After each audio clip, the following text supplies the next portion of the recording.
E aí pessoal, tudo bem com vocês? Mais uma aventura em que eu e a Lu vamos levar vocês para conhecer o extremo norte e nordeste de Portugal. Estamos nesse momento então na autoestrada em direção à cidade de Chaves. Depois nós vamos para Bragança, já fica bem na pontinha do nordeste, né? E ao contrário do Brasil, o nordeste de Portugal é interior, ele não é litoral. E ainda nessa viagem a gente também vai dar um pulinho do outro lado da fronteira, vamos para a Espanha, num local chamado Sanabria. Segundo um amigo meu que me indicou fazer esse passeio, diz que tem um visual ali, umas paisagens muito legais. Então, vem com a gente, vamos passear? Eu quero aproveitar esse trecho da viagem e mostrar uma curiosidade para vocês.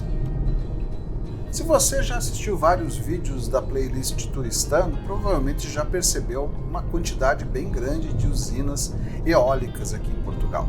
Eu fiz uma pesquisa e descobri que Portugal tem aproximadamente 2.800 usinas eólicas em operação.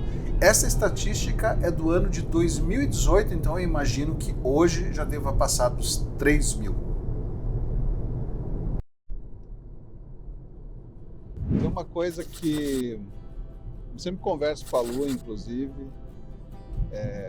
eu adoro viajar aqui em Portugal, né? E eu vou ser honesto com vocês, no Brasil eu nunca tive muito tesão de viajar, principalmente pegar estrada, essas coisas. Quando a gente morava em Curitiba, então, digamos, um lugar que a gente poderia ir ou para as praias do Paraná, ou para Camboriú, para as praias de Santa Catarina. Só que você pegava um feriadão, em que você levava, em alguns casos, mais de 6 horas, 8 horas, 9 horas na estrada para andar 300 quilômetros. Quer dizer, você tem um baita estresse para viajar, para ir, depois tem um baita estresse para voltar para casa, e na minha cabeça simplesmente essa matemática não fazia sentido. Aqui em Portugal eu nunca peguei congestionamento em estradas. Estradas são assim, Lu mostra ali, ó. A maioria do tempo, com exceção quando você se aproxima de um grande centro como Porto ou Lisboa, daí você vai ter um pouco mais de congestionamento, mas flui, você não perde tempo nisso daí. Então quando você está viajando, gente, ó, eu ligo o piloto automático do carro, eu ando a 120 e esqueço da vida. Você não se estressa. Mesmo que eu tenha que dirigir 300 quilômetros, 400 quilômetros, não me cansa.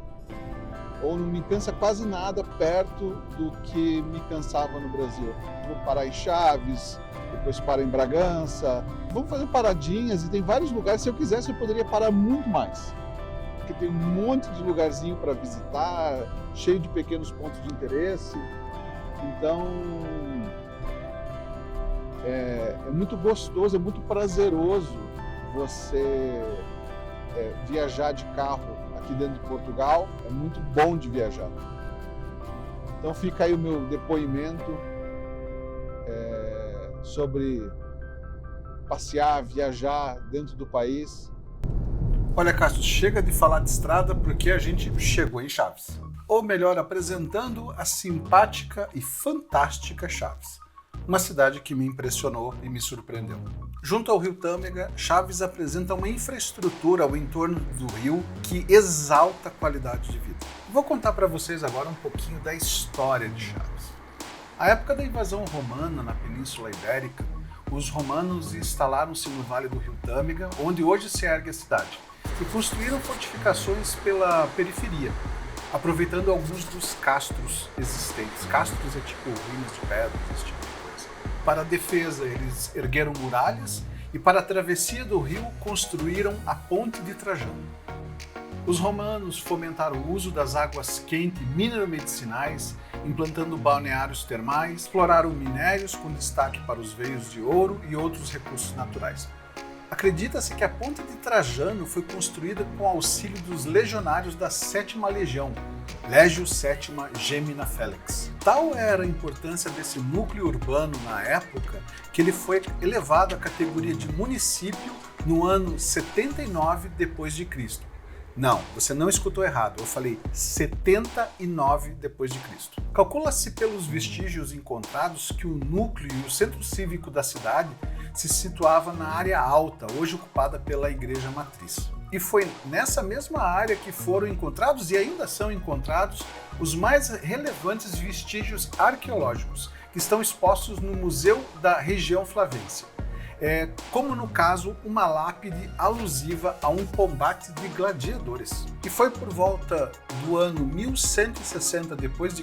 que Chaves integra o país, que já era Portugal, com a participação dos lendários Rui Lopes e Garcia Lopes, tão intimamente ligados à história dessa terra. O que eu quero dizer com tudo isso é que quando você viaja em Portugal, não é uma viagem de turismo, não é somente uma viagem de turismo, é uma viagem no tempo. E se você for um pouquinho mais curioso e mais atento, você descobre histórias fantásticas. E de repente você está andando por uma ponte, onde essas pedras já estão ali praticamente 2000 anos e percebe o quanto o ser humano é insignificante perante o tempo. Ao contrário dessas pedras que juntas estão ali cumprindo seu propósito há centenas de anos, nós só podemos deixar para trás o nosso nome e os nossos feitos, para que sejam julgados pela história, pelo bem ou pelo mal.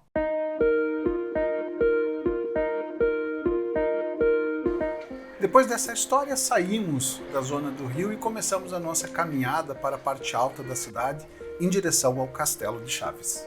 Como todo bom centro histórico português, encontramos muita cultura, muita história e muita arquitetura.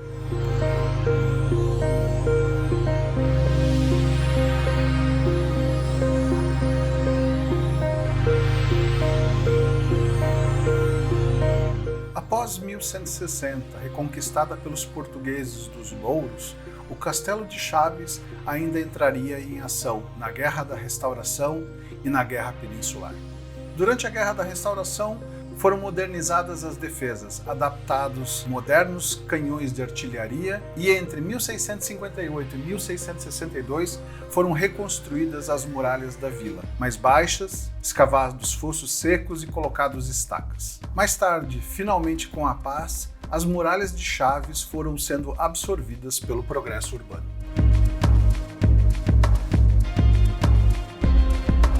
Com isso, vocês ficaram sabendo então um bocadinho a mais da história de Portugal e de Chaves e do Castelo de Chaves. E antes da gente entrar na torre, vamos dar uma boa volta aqui pelos jardins ao redor do castelo e verificar qual que é a visão que essas pessoas na época tinham da sua zona de combate.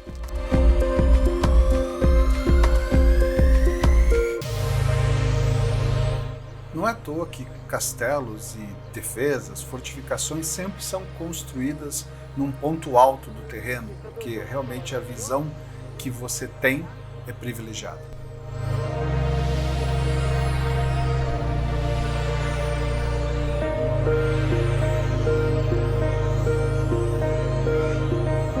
Que tal a gente subir agora essa torre e descobrir o que se vê lá de cima?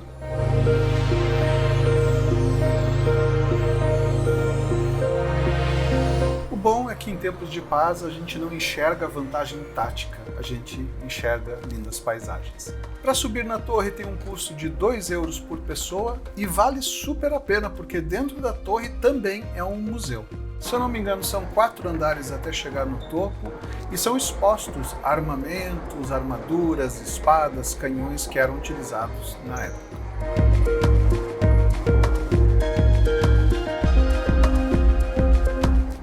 Vou mostrar tudo para você, porque senão vai ficar muito sem graça a hora que você vir aqui pessoalmente, né?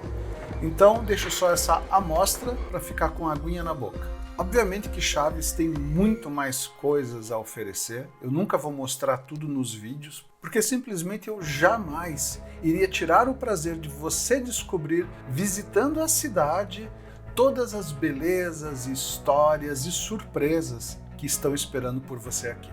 Essa é uma vista aérea de praticamente todo o entorno do Rio, com todos os seus parques à volta, as facilidades, infraestruturas, a ponte pedonal. espaços de lazer, tudo que você pode imaginar. Muito legal mesmo. Lá ao fundo, a Ponte de Trajano, com seus quase 2000 anos, e também essa bela paisagem da cidade de Chaves. Mas é hora de nos despedirmos dessa simpática Chaves e partirmos em direção a Bragança. Já no caminho observamos uma mudança no cenário, onde começam a prevalecer vários campos de oliveiras. Ao chegar em Bragança, vamos conhecer a história e desvendar os segredos do seu castelo. Mas isso, infelizmente, meus amigos, vai ser assunto para o próximo vídeo. Muito obrigado pela audiência, obrigado por assistirem. Deem o seu like, inscrevam-se no canal. Um grande abraço e até semana que vem.